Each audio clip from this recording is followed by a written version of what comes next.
전후좌우로 한번 하나님의 마음을 우리 전해 줍시다. 하나님이 그래도 당신을 사랑하십니다. 우리 하나님의 사랑이 한 주 저와 여러분들의 삶을 우리 지배하고 또 이끌어갈 수 있기를 축복합니다. 한번 말씀을 드렸는데요, 목사가 교회를 사랑하고 성도를 진심으로 사랑하면은요, 망각의 은사가 좀 심해진다고 합니다. 그래서 조금 전에 했던 말을 또 하고 또 하는 일들이 심해진대요. 그래서 목사가 성도와 교회를 진심으로 사랑하면 망각의 은사가 심해진다고 합니다. 그래서 했던 말을 또 하고 또 한다고 합니다. 담임 목사가 교회와 성도를 진심으로 사랑하면은요, 망각의 은사가 심해진다고 합니다. 그래서 했던 말을 또 하고 또 한대요. 여러분 눈치껏 웃어주셔서 참 감사합니다.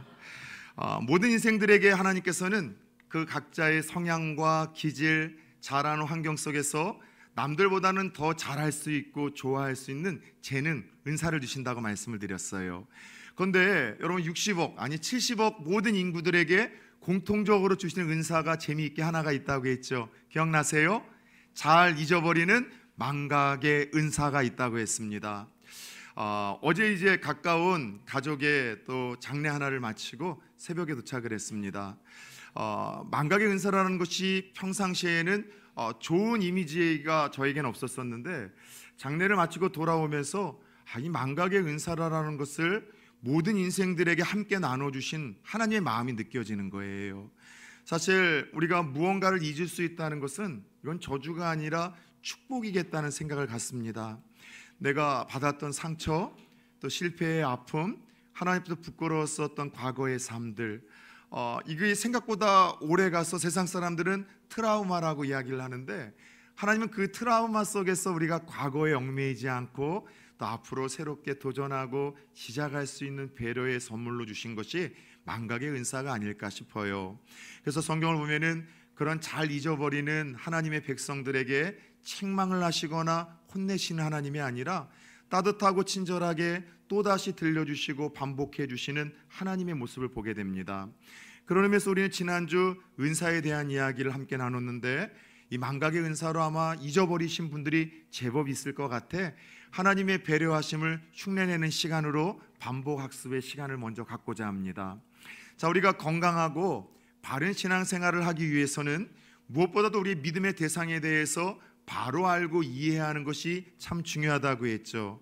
우리 신앙의 대상은요, 우리 선조들이 뜬구름 잡는 것과 같은 귀신이나 샤머니즘적인 대상이 아니라 성부, 성자, 성령 하나님, 그 이름이 명확하고 과거에 뭘 하셨고 지금 뭘 하고 계시고 앞으로 뭘 하실 건지에 대한 이 이야기가 잘 설명이 되어진 그 명확한 삼위일체의 하나님이 우리 신앙의 대상이라고 말씀을 드렸습니다. 그 중에 조금 여러분들 굳이 설명을 하자면, 오늘날 살아가는 우리 성도들과 가장 밀접한 관계를 맺고 있고 가까우신 하나님이 계시다면 따라서 해볼까요? 성령 하나님. 굳이 표현을 하자면 이 삼위일체 성부, 성자, 성령 하나님 중에 오늘 우리가 신앙생활을 함에 있어서 가장 밀접한 연관이 있으신 분이 계시다면 성령 하나님이라고 할 수 있습니다. 따라서 성령 하나님에 대해서 우리 성도들이 바로 알고 이해하는 만큼 여러분 우리의 신앙생활은 더욱더 빛을 발하게 되고요, 또 능력과 기쁨의 신앙생활을 할 수가 있는 거예요. 그런데 안타깝게도 요즘 매 주일 아침마다 만나고 있는 이 고린도 교회는요, 이 중요한 성령 하나님을 잘 이해하지 못하고 알지 못해서 큰 어려움을 겪고 있는 공동체라 말씀을 드렸었죠. 고린도 교회 하면은 떠오르는 이미지가 이제 크게 두 가지일 겁니다. 첫 번째는 큰 대형 교회임에도 불구하고 문제가 많았던 교회예요. 유독 다툼과 분열과 싸움으로 문제가 많고 시끄러웠던 교회가 고린도 교회이지만, 또 다른 긍정적인 면에서의 고린도 교회의 특징이 있다면 성령의 체험이 활발하게 일어났었던 교회였었어요. 그래서 살아계신 성령 하나님을 그들이 몸과 영으로 경험하고 또 성령께서 주시는 은사가 불일 듯 일어나는 교회가 바로 이 고린도 교회였는데, 문제는 뭐냐면 이 고린도 교회 성도들이 자신들에게 은사를 주시고 더 재능을 주시고 직분을 주시는 성령님에 대한 바른 지식과 믿음이 없다 보니 오히려 여러분 이로 인해서 다투기 시작을 했고, 이로 인해서 교회에 무질서와 혼란을 일으키기 시작했습니다. 이것이 고린도 교회에 있었었던 커다란 분열과 문제의 이유라고 했고, 이로 인해서 사도 바울을 통해 하나님은 고린도 교회에 이 고린도전서 12장과 14장 무려 3장에 걸쳐 그들에게 은사와 재능과 직분을 주시는 성령이 누구인지를 바로 알려주시기를 원하여 말씀을 기록했다라고 이야기를 드렸죠. 자, 지난주 말씀을 한번 떠올려 봅시다. 우리와 가장 밀접한 이 성령님이 성도들에게 하시는 두 가지 일이 있다고 했죠. 첫 번째는 우리의 마음의 역사를 하셔서 예수 그리스도를 나의 구주, 내 인생의 주인으로 고백하고 시인하게 하시는 일, 이 신앙 고백을 하게 하시도록 돕는 분이 바로 성령님이세요. 그래서 저와 여러분들이 아직은 하나님이 어떤 분인지 잘 모르고 또 성경이 어떤 이야기인지 명확히 모른다 할지라도 적어도 예수 그리스도 그분은 하나님의 아들이시고 나를 위해서 십자가에서 죽으신 분이고, 그래 내 죄 문제와 내 영생의 문제와 구원의 문제는 오직 예수를 믿음으로만 해결이 될 수 있어. 이 신앙과 믿음으로 예수를 나의 하나님, 나의 구주로 고백한다면 저와 여러분들의 마음속에 성령에 계신 증거로 여러분들 품을 수 있기를 축원합니다. 따라서 봅시다. 성령의 은혜가 아니고서는 진정한 신앙 고백이 불가하다. 여러분은 베드로처럼 예수 그리스도가 정말 나의 하나님, 나의 구원자, 내 인생의 주인이시라고 신앙 고백할 수 있으십니까? 예, 이 일을 하게 하시는 분이 성령님이고, 이 진정한 신앙 고백을 할 수 있다면 내 안에 성령이 계신 증거요, 내가 오늘 죽어도 천국에서 눈뜰 수 있는 하나님의 자녀가 되었다라는 보증이라는 사실을 깨닫기를 축원합니다. 두 번째, 성령께서 하시는 일은 우리 안에 그렇게 오셔서 예수 그리스도를 향한 신앙 고백을 하게 하실 뿐만이 아니라 우리에게 은사와 재능과 직분을 주셔서 섬길 수 있는 위치에 우리를 이끌어 가십니다. 그래서 여러분들, 이 성령 하나님은 우리들의 성향과 기질, 그리고 여러분들 우리가 자라는 환경을 따라 우리에게 어떤 재능을 주세요. 은사를 주세요. 그리고 그 재능과 은사를 가지고 섬기라고 교회에서 목사, 장로, 권사, 집사의 직분을 주십니다. 그런데 이 은사와 이 직분을 주시는 목적은 자기 유익이나 자기 야망이나 자기 과시를 삼기 위해서 주시는 것이 아니라 교회와 성도를 잘 섬기라고, 무엇하라고 주신 거라고요? 섬기라고. 따라서 목사, 장로, 권사, 집사, 직분자는 더 많이 섬겨야 될 사람들이에요. 섬기라고 주셨고, 섬김으로 인해서 누군가에게 내가 필요한 존재라는 자아실현의 기쁨, 그리고 나로 인해서 나도 살고 내가 스쳐 지나간 곳을 살려 하나님께 영광을 돌리라는 목적으로 우리들에게 재능과 은사와 직분을 주셨다고 말씀을 드렸죠. 그래서 우리 성도들은 내가 남들보다 하나라도 좀 더 잘하는 것이 있다면, 그래서 하나님 특별히 또 지식을 주셔서 남들보다 사회적인 위치에서 조금 더 높은 자리에 있다면, 더 많은 영향력을 끼칠 수 있는 위치와 그런 재능을 가지고 있다면, 교회에서는 직분을 가지고 있다면, 내가 그것을 가지고서 누군가에게 섬김을 받거나 나 자신을 과시하거나 자기 욕망을 위해서 사용해서는 안 됩니다. 그런데 문제는 고린도 교회와 성도들은 하나님이 이러한 목적으로 주신 은사와 재능을 가지고 남용하고 오용하고 자기 자신을 드러내는 일을 위해서 사용하기 시작을 했어요. 특별히 자신이 받았던 은사를 사람들이 많이 모이는 시간, 예배 시간에 막 크게 소리내어 찬양하고 소리내어 방언으로 기도하고 나를 좀 주목해달라고 자신을 여러분 드러내고 경쟁적으로 과시함으로 교회가 큰 어려움과 혼란과 무질서가 여러분들 일어나기 시작했던 거예요. 그래서 이런 문제를 해결하기 위해서 사도 바울은 지난주 함께 읽었던 고린도전서 12장을 마무리하며 이 교회 안에서 성령이 무엇인지를 모르고 성령이 주시는 은사가 무엇인지를 몰라 혼란과 무질서를 빠뜨리는 이들에게 한 가지 중요한 만병통치약과 같은 치료제 하나를 제시합니다. 따라 세웁시다. 너희는 더욱더 큰 은사를 사모하라.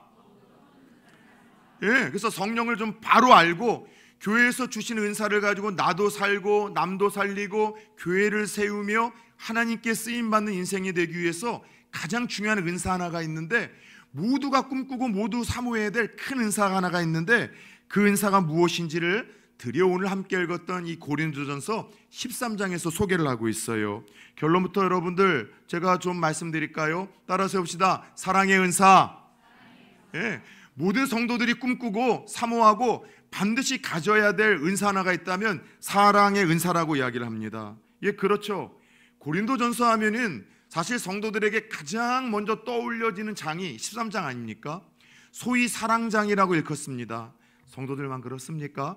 교회 안 다니는 세상 사람들도 여러분 적어도 고린도전서 13장에 있는 이 문구 하나는 외우고 서로 사랑하는 남녀끼리 사용하기도 합니다. 사랑은 온유하고 사랑은 오래 참고 모든 것을 견디고 모든 것을 참아내며. 믿지 않는 사람들도 구구절절하게 외워서 연애 편지 한 번쯤은 여러분 인용했었을 말씀이 바로 이 고린도전서 13장에 기록되어 있어요. 그런데 먼저 좀 오해가 없도록 짚고 넘어가야 될 것 같습니다.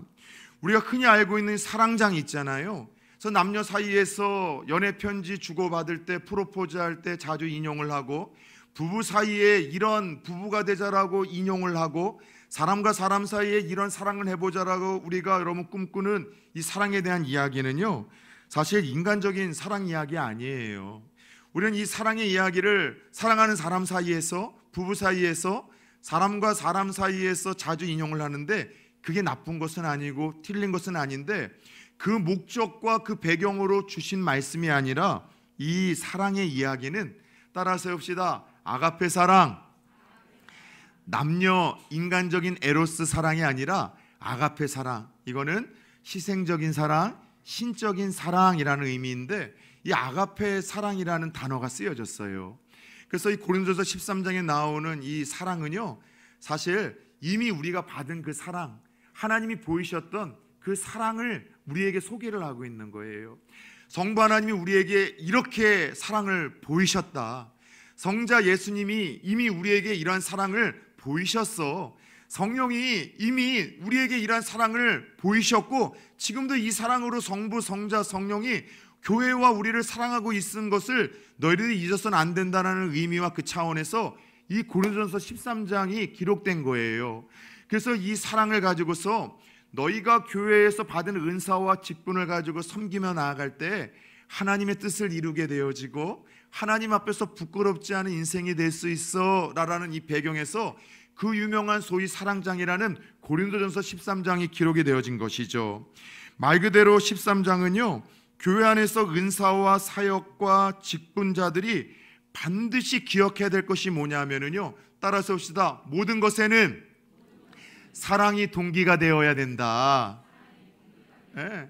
교회에서 우리가 저마다 주신 직분을 가지고서 안내도 하고 식당 봉사도 하고 청사도 하고, 저 같은 목사는 설교도 하고 훈련도 시키고, 또 찬양대 대원들은 또 찬양으로 은혜도 나누고, 일부 예배 드리고, 지금 같은 시간대 섬기는 교사들은 아이들을 가르치기도 하죠. 그런데 이 모든 은사와 재능 직분의 그 출발과 베이직이 바로 사랑이 되어야 된다는 거예요. 이 사랑으로서 모든 것이 시작되지 않는다면요, 여러분들 이것이 오히려 자기 과시의 도구로 악용되고 누군가에게 상처를 줄 수 있는 자칫 그런 여러분들 오용과 남용이 될 수 있음을 말씀을 하십니다. 따라서 성령이 주신 은사, 사역과 직분들을 우리가 가장 은혜롭고 효과적으로 사용하기 위해서는, 그리고 여러분들 기능을 발휘하기 위해서는 한 번만 더 따라서 해봅시다. 사랑이 바탕이 되어야 된다. 네, 사랑이 바탕이 되어야지만 모든 은사와 모든 섬김과 모든 직분이 열심을 내면 낼수록 가장 선한 열매를 맺을 수 있다는 것이죠. 오늘 본문을 함께 들여다봅시다. 자, 1절, 2절, 3절, 이 사랑이 모든 것의 출발과 동기와 그 시작점이 되어야 된다는 강조점으로 계속해서 사랑이 없으면 이라는 강력한 여러분 지금 조건구를 쓰고 있습니다. 1절을 봅시다. 사랑이 없으면 무엇과 무엇도요, 사람의 방언과 천사의 말도 시끄러운 꽹과리 소리처럼 여러분 아주 그 이하도 이상도 될 수가 없고, 이 천사의 말, 사람의 방언도 여러분들 이것이 하등 가치가 없다라고 이야기를 합니다. 왜 먼저 방언을 언급하는가 하면 아마도 고린도 교회의 성도들이 가장 많이 받았던 은사가 방언의 은사였던 것 같아요. 그래서 나 방언 받아서 하나님에게 나 이런 기도를 드릴 수 있는 사람이야, 이걸 드러내기 위해서 막 그냥 예배 시간마다 저마다 막 시끄럽게 자기 목소리를 크게 내다 보니까 예배가 예배될 수 없었던 거예요. 그래서 여러분들 이 방언의 은사라 할지라도 이것이 아름답게 활용되려면은 무엇이 밑바탕이 돼야 된다고요? 다른 사람을 배려하는 사랑이 바탕이 돼야 된다는 거예요. 상식적으로 조금만 1절 좀 들여다보면 방언의 은사는 두 종류가 있습니다. 따라서 해볼까요? 사람의 말과 천사의 말. 그래서 방언에는 두 종류가 있는데, 사람의 말이라는 것은 초대교회 제자들이 받았던, 성령의 체험과 받았던 외국어로서의 방언이에요. 그래서 초대교회 이 사도들은 외국어로서의 방언을 받았는데, 왜냐하면 땅끝까지 복음을 전해야 되는 사명이 이게 아주 즉각적으로 이루어지다 보니 빨리 그들에게 배우지도 않았던 그런 어떤 외국어로서의 방언을 성령께서 선물로 주신 거예요. 실제로 제가 여러분들 대학 때 이제 학생회에서 활동을 했는데, 함께 활동을 하던 여러분 이 임원 중에 1년 후배였었던 자매 하나가 있습니다. 홍보부 차장이었었어요. 근데 이 자매는 세상에 영어 방언을 선물로 받은 거예요. 평상시에는 영어를 못해요. 진짜로요. 근데 하나님의 은혜로 찬양하고 기도할 때는 영어가 줄줄줄 나오는데, 외국에서 선교하다가 오시고 유학 갔다 오셨던 전도사님 들으시면서 맞대요. 아주 유창하대요. 여러분 부럽죠? 이런 여러분 방언이 있어요. 그런데 또 하나의 방언은 따라서 해볼까요? 천사의 말. 그래서 여러분들 그 방언이 지상에 존재하는 어떤 언어가 아니라 신비한 어떤 영적인 말이 있는데, 오늘날 대부분 성도들이 받는 방언은 전자보다는 후자, 어느 지구상에 있는 이 방언이라기보다는, 외국어라기보다는 하나님과 직통할 수 있고 하나님만이 알 수 있는 신비한 언어, 천사의 언어인데, 방언엔 두 종류가 있습니다. 어쨌든 그것이 신비한 외국어를 습득하게 되는 방언이든 또 알아들을 수 없는 영적인 방언이든, 이 모든 것이 사랑이 없이 이것이 남용되어지면은요 아주 시끄러운 소리로 여러분 불과할 뿐이라는 것이죠. 2절을 봅시다. 예언하는 능력, 모든 지식, 모든 믿음, 이 세 가지는 고린도 교회에서도 가장 센 은사, 가장 모든 사람들이 부러워할 만한 큰 은사라고 생각을 했어요. 하나님의 말씀을 잘 가르치고 풀어주는 은사, 그래서 목회자들이 되는 은사가 최고의 은사라고 생각을 했고, 성경에 있는 모든 지식을 꿰뚫는 이 지식의 은사가 최고라고 생각을 했고, 막 믿음으로 능력을 행하는 이 은사가 최고의 은사라고 생각을 했지만, 그들이 생각하는 가장 능력 있고 좋은 것처럼 보여지는 세 가지 은사도 사랑이 없으면, 따라서 봅시다, 아무것도 아니다. 사랑이 없으면은 그 능력 있는 은사도 아무것도 아니고 무능력하고 무가치하다고 이야기를 합니다. 3절을 보세요. 구제와 헌신도 사랑이 없으면 유익이 없대요. 우리가 깨닫는 것 있죠? 여러분들, 다른 사람 돕는 구제, 다른 사람을 위해서 내 몸을 희생하는 헌신도 사랑이 없이도 얼마든지 할 수 있습니다. 근데 사랑이 없이 여러분 하는 구제, 헌신은요, 이게 자칫 자신의 여러분들 자랑을 위한 과시 도구와 통로로 쓰이기도 하고, 상대방을 향한 사랑과 배려가 없이 베풀고 나누는 것은 상대에게 수치심과 아픔을 주는 경우들이 종종 있을 수 있어요.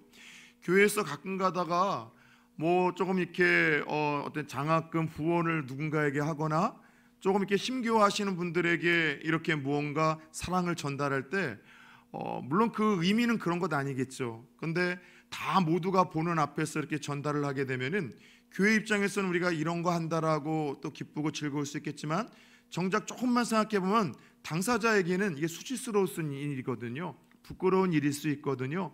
많은 사람이 몰랐으면 하는 일일 수 있기 때문에 안 하면 좋은데, 그렇게 함으로 인해서 오히려 여러분 자기 과시의 도구로 쓰고 상대방에게 상처와 수치심을 줄 때가 있어요. 그래서 여러분들 가끔 가다가 교회가 왜 구제 안 하냐, 연약한 분들 돕지 않느냐 얘기하시는 분들이 있는데, 걔도 다 아름아름해요. 조용히 찾아가서 하고 잠깐만 올라오라고 이야기를 하고, 그래서 저희 교회는 드러나지 않을 뿐입니다. 여러분, 이제 총선이 다가오죠. 또 연말 때도 그러죠. 고아원들 혹은 여러분들 가난한 사람들이 밀집해 사는 산골 동네에 꼭 등장하는 이들이 있습니다. 누군지 아세요? 죄송하지만 정치인들입니다. 꼭 여러분들 그 산골 동네에서 연탄 나를 땐 왜 얼굴에 꼭 연탄을 묻혀야만 하는지, 그죠? 그리고 고아원이나 양로원 가서 여러분 그렇게 선물 전달하고 나서는 항상 자신들이 전달한 선물들 쌓아놓고 뭘 하고 와요? 이게 나 의정을 베푸는 정치인이라는 거 자기 과시의 도구를 쓰는 거예요. 정작 그런데 당사자들은 제발 그러지 않았으면 좋겠다는 이야기를 합니다. 수치스러운 거예요. 아픈 거예요. 사랑이 없이 누군가에게 흉내내는 구제와 헌신도 사랑이 없으면은요 그저 누군가에게 상처를 주며 자기 과시의 도구로만 전락될 수 있다는 것이죠. 정리해 봅시다. 아무리 신령한 은사라고 할지라도, 아무리 교회에서 많은 일을 한다 할지라도 여러분들 사랑의 동기로 출발하지 않고 사용되지 않는다면 하나님이 인정하시지 않는 무가치하고 무의미한 것, 누군가에게는 오히려 유익이 아니라 해로움을 줄 수 있다는 것을 지금 알아야 된다는 것이죠. 그렇다면 도대체 사랑의 특성은 구체적으로 어떤 것일까요? 우리가 교회에서의 은사와 재능, 직분이든 또 세상에서 우리가 섬기든 도대체 우리는 어떤 사랑의 모습으로 우리는 섬기며 또 우리가 베풀고 나가야 될까요? 진정한 사랑의 모습은 다음과 같은 모습을 띱니다. 이제 그 유명하고 여러분이 잘 알고 있는 그 사랑의 이야기가 4절에서 7절에서 이렇게 나열이 됩니다. 사랑은 오래 참는데요, 온유하다고 합니다. 시기하지 않는데요, 자랑하지 않는다고 합니다. 네 번째에 전 좀 걸렸어요. 자랑을 잘하는 사람인데 사랑이 없는 목사이기 때문에 그랬던 것이죠. 그렇죠. 내가 내 자식 자랑하고 내 남편 자랑하고 내가 이렇게 잘 먹고 잘 사는 사람이라고 입고 들고 다니는 것으로 자랑하다 보면은 누군가가 또 상처를 받을 수도 있는 건데, 말씀을 가만히 들여다보면 아, 이런 의미구나. 여러분, 이것이 와닿는 거예요. 사랑은요 교만하지 않는데요, 무례하지 않는데요. 여러분, 상대를 존중하지 않는 것이 무례한 것이죠. 누군가의 인사를 잘 안 받습니까? 누군가 먼저 인사하는데도 차가운 표정으로 반응을 합니까? 그 믿음 없는 거예요. 사랑이 없는 거예요. 사랑은 무례하지 않습니다. 따라서 봅시다. 참 신앙은 예의와 친절로 드러나야 된다. 진짜 신앙인은요 예의가 있어요, 매너가 있어요, 친절합니다. 왜요? 사랑이 여러분 그 안에서 여러분 출발을 하기 때문이죠. 사랑은 이기적이지 않아요. 성내지 않습니다. 악한 것 생각하지도, 불의를 기뻐하지도 않고 진리를 기뻐하고 끝까지 참고 견뎌냅니다. 구체적으로 뭘 제가 더 설명을 할 필요가 있겠습니까? 다 쉽고 명확하게 알고 있고 이해가 되는 사랑의 이야기 아닙니까? 사랑하잖아요, 진심으로 상대방의 생각과 계획을 귀하게 여깁니다. 사랑하면 상대방의 방식과 모습을 귀하게 여겨요. 내 마음에 들도록 뜯어 고치려고 하는 것 있잖아요, 강요하는 것 있잖아요. 내가 사랑해서 그래, 사랑하기 때문이라고 하지만 그거 사랑 아니래요. 사랑은 그저 수용해 주는 거예요. 있는 그대로 용납해 주는 거예요.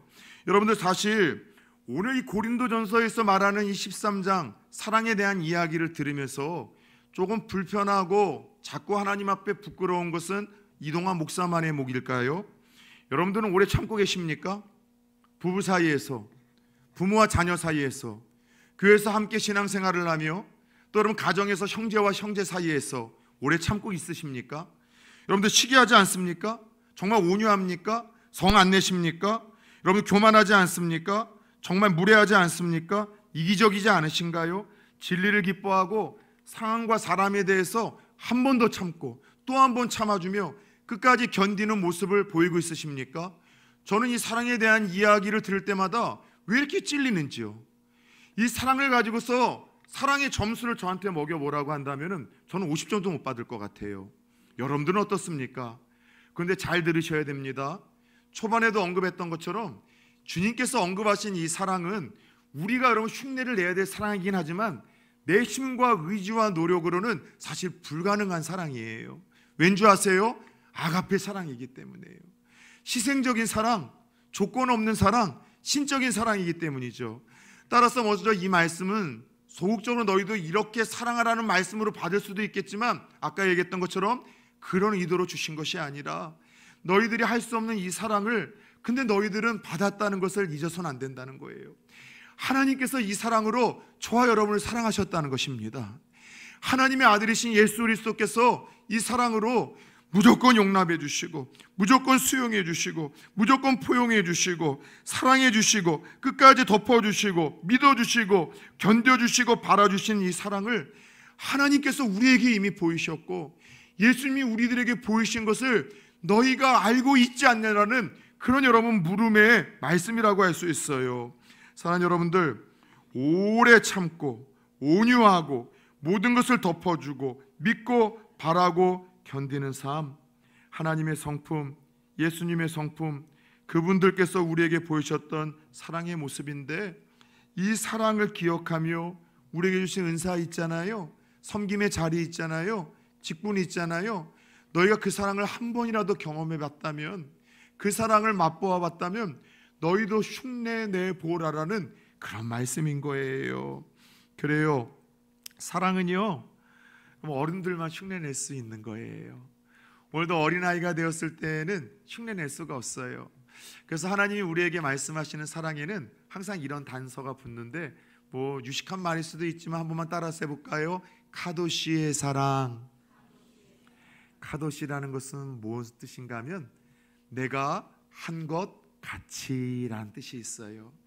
하나님이 우리들에게 사랑하라 말씀하실 때, 예수님이 제자들에게 사랑하라 말씀하실 때 이런 단서를 다셨어요. 내가 너희를 사랑한 것 같이, 아버지께서 나를 사랑하신 것 같이 너희도 사랑하라. 우리는 이미 아버지 하나님의 그 사랑을 통해서 받을 수 있는 자격과 조건이 하나도 없음에도 불구하고 하나님의 자녀로 우리는 여러분 용납받았습니다. 믿으십니까? 여전히 넘어지고 죄짓고 쓰러지는 내 삶에 불구하고 하나님 우리를 포기하지 아니하시고 끝까지 견디고 참아내시고 우리의 부끄러움을 오히려 예수의 피로 덮어주시며 끝까지 우리를 수용해 주셨죠. 그리고 그 사랑으로 앞으로도 수도 없이 넘어지고 쓰러지고 실패할 거지만 그 사랑으로 이해할 수 없는 사랑, 그럼에도 불구한 그 사랑으로 결코 우리를 놓지 아니하실 것이고 결코 우리를 포기하지 아니하실 것이고 천국 가는 그날까지 그 사랑을 보이시며 우리 이끄신다고 약속을 하셨어요. 이 사랑을 이미 우리가 경험하고 체험하고 너희가 알고 있기에 너희도 내가 너희를 사랑한 것 같이 그렇게 어른으로서 한번 흉내를 내보라는 거예요. 그래요, 아이들은 자기밖에 모릅니다. 무례하죠, 시기하죠. 아이들은 여러분 온유하지 못해요. 쉽게 성내고 삐끼고 토라지죠. 그런데 영적인 어른이라는 것은 이 하나님의 사랑과 예수 그리스도의 사랑을 알고 이해하고 배우면서 흉내내는 삶이라는 것이죠. 사랑하는 여러분들, 믿음, 소망, 사랑, 이 세 가지가 참 귀한데 그 중에 우리 성도들이 사모해야 될 가장 귀한 여러분 은사는 제일은 따라서 해봅시다. 사랑이라. 마지막 우리 13절을 다시 한번 읽어봅시다. 시작. 그런즉 믿음, 소망, 사랑, 이 세 가지는 항상 있을 것인데 그 중에 제일은 사랑이라. 맨날 우리는 그렇게 기도하죠. 하나님, 내게 더 큰 믿음을 주세요. 더 뜨거운 믿음을 주세요. 하나님, 내게 더 확실한 소망을 주세요. 그거 좋지만 우리가 사모하고 기도하고 꿈꿔야 될 것은 사랑이래요. 그게 제일이래요. 왜요? 믿음은 천국 가면 여러분 더 이상 필요 없어져요. 천국에 가면 다 눈으로 직접 볼 수 있고 손으로 잡을 수 있는데 뭘 믿을 필요가 있습니까? 믿음이 왜 귀한 건 줄 아세요? 보이지 않는데 믿기 때문에, 들리지 않는데 믿기 때문에, 여러분들 만질 수 없는데 믿기 때문에, 그래서 믿음은 귀한 거예요. 만약 여러분에게 하나님을 다 보여주고 믿으라고 한다면 지상 사람들 중에 안 믿는 사람이 있을까요? 여러분들에게 기도 응답의 축복을 다 이미 보이시고 기도하라고 한다면 누가 기도 안 하겠습니까? 하늘나라 가서 헌신하고 충성된 이들에게 주실 그 영화로운 보배로운 상급을 다 보여주시며 나를 따르라고 이야기를 한다면 누가 이 땅에서 더 내 시간과 물질을 하나님 앞에 드리며 헌신하지 않을 사람이 있겠습니까? 근데 그게 힘든 이유는 보이지 않는데 믿으라고 이야기를 하고 응답이 보이지 않는데 기도하라고 하고 상급과 축복이 보이지 않는데 헌신하라고 하니까 믿음이 힘든 거예요. 그래서 믿음이라는 것은 이 땅에서나 필요하지 천국에 가서는 필요가 없어요. 한시적입니다. 소망은 어떻습니까? 여러분, 우리의 최종적인 소망은 천국 아닙니까? 죽어도 천국이고 안 돼도 천국이고 망해도 천국이고, 그래서 이 천국에 대한 소망 때문에 지금은 가난하고 병들고 연약하고 심지어 사랑하는 사람들이 먼저 떠난다 할지라도 그 여러분 사별의 슬픔을 견딜 수 있는 것도 소망 때문 아니겠습니까? 천국에 가면 그 소망도 이제는 아무런 필요가 없어요. 그러나 천국에 가서 마지막까지 남는 것은 영원한 사랑이에요. 그 풍성하신 하나님의 사랑, 성도들과의 사랑. 그래서 믿음과 소망과 사랑 중에 제일은 사랑이라 말씀을 하셨던 것이죠. 사랑하는 여러분들, 영원한 하나님의 나라에서 영원히 존재할 것, 영원히 인정받을 것은 이 땅에서 우리가 행한 사랑하라라는 것을 기억하시며, 여러분들 우리에게 주신 은사, 재능, 직분, 하나님의 사랑을 알고 그 사랑으로 실천하다가 하나님 앞에 부끄러움 없이 서는 믿음의 사람 되게 하여 주옵소서. 저와 여러분들의 기도 제목이 되어지기를 축원합니다. 요한일서 4장 16절을 보면 하나님은 당신을 향하여 이렇게 선언을 하십니다. 하나님은 사랑이시다. 하나님 그분은 사랑이시라고 이야기를 하며, 오늘날 기독교의 핵심 가치가 사랑, 그 이상도 그 이하도 아니라고 이야기를 하세요. 사랑이 없이 이루어지는 모든 행위 무의미해요. 사랑 없이 드려지는 예배, 그게 어떤 의미가 있겠습니까? 사랑 없이 여러분 드려지는 그 기도가 무슨 의미가 있겠습니까?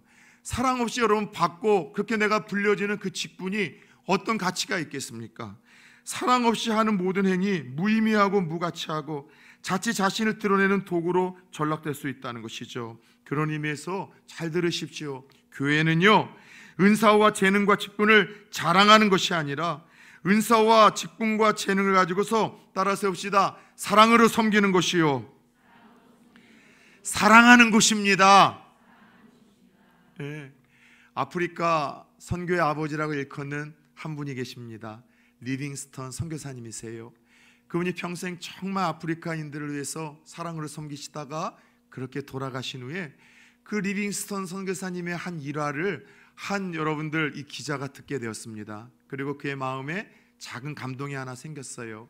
선교사님의 삶을 재조명해서 더 많은 사람들에게 알리고 싶은 마음이 있었던 것이죠. 이 저널리스트, 이 기자는 선교사님이 활동하던 곳에서 선교사님의 살아생전 설교를 듣고 사역을 보았던 사람들을 이 부족마다 찾아가 인터뷰를 하기 시작합니다. 리빙스턴 선교사님에게 들었던 설교가 기억나시는가요? 어떤 설교가 가장 감명스러웠습니까? 선교사님의 기도 중에는 어떤 기도가 인상이 깊게 남아 있습니까? 그런데 이상하게도 가는 곳곳마다 리빙스턴 선교사님과 오랫동안 함께 신앙생활을 했다고 하시는 분들 중에도 선교사님의 기도자라 기억하시는 분이 한 분 없고, 선교사님의 설교 하나 기억하시는 분이 하나도 없더래요. 그런데 모두가 똑같이 이런 말을 하더래요. 선교사님이 우리를 위해서 어떤 기도를 하셨는지 기억은 안 납니다. 어떤 설교를 하셨는지도 기억이 안 나요. 그런데 리빙스턴 선교사님 하면은 떠오르는 것은 그분은 우리를 사랑하셨습니다. 그분은 하나님의 사랑을 보이셨고 예수님의 사랑을 보이셨고 그 사랑을 우리들에게 알게 하셨습니다. 사랑 하나밖에는 기억되는 것이 하나도 없다고 합니다. 사랑하는 여러분들, 지난 한 주 동안에 저에게도 많은 일이 있었지만 우리 어제 가장 가까운 저희 또 가족의 한 분의 장례를 마치고 새벽 5시에 갔다가 어제 1시쯤에 도착을 했어요. 꼭 가야만 하는 장례식장이었는데 제 작은 어머님의 이제 장례였었습니다. 저희 아버님은 형제가 하나밖에 없습니다. 이제 작은 아버님과 작은 어머님이셨는데 이 두 분이 저희 가문에 처음 복음으로 이 복음을 이제 전하셨던 분들이세요. 그냥 술만 마시면 고주망태가 돼서 술 때문에 단명을 하는 그런 집안이었는데 맨 처음에 어제 돌아가셨던 작은 어머님이 평양에서 황해북도에서 가진 신앙을 가지고 남한으로 내려와 늘 술 주정뱅이였었던 작은아버지를 만나 변화시켰고, 그 작은아버지가 목회자가 되셔서 또 저희 집안을 또 이렇게 또 다 복음을 전해서 지금은 사돈의 8춘 중에 예수 안 믿는 사람 뽑아내기가 힘들 만큼 목회자가 제법 많이 나온 그런 믿음의 명가를 이루셨어요. 제가 목회를 하면 가장 큰 영향을 받았던 것은 사실은 제 작은아버지이십니다. 제가 존경하는 목회자의 롤이 되기도 하셨고 그분의 이야기가 제 목회 철학에 큰 영향을 주었어요. 젊어서는 작은아버지처럼 큰 교회에 모두가 알만한 유명한 목사가 되고 싶어서 작은아버지 목사 안수를 받을 때 이런 부탁을 했어요. 그냥 조카가 아니라 그냥 사랑하는 이제 그런 목회 후배자로서 들려주고 싶은 얘기가 없냐고 했을 때 이런 얘기를 하시더라고요. 저희 할아버지 살아서 하셨던 얘기와 똑같은 얘기를 하세요. 목사 농사와 똑같다. 목회와 목사가 하는 일은 농사와 똑같다. 열심을 다해서 뿌리고 충성을 하면은 그에 따른 보상이 온다. 열매 맺는다. 그랬는데 작은아버지 돌아가실 때 마지막 유언으로 제가 들었던 이야기는 딱 2가지였었어요. 첫 번째, 동아야, 너는 큰 교회 말고 작은 교회에서 목회를 하렴.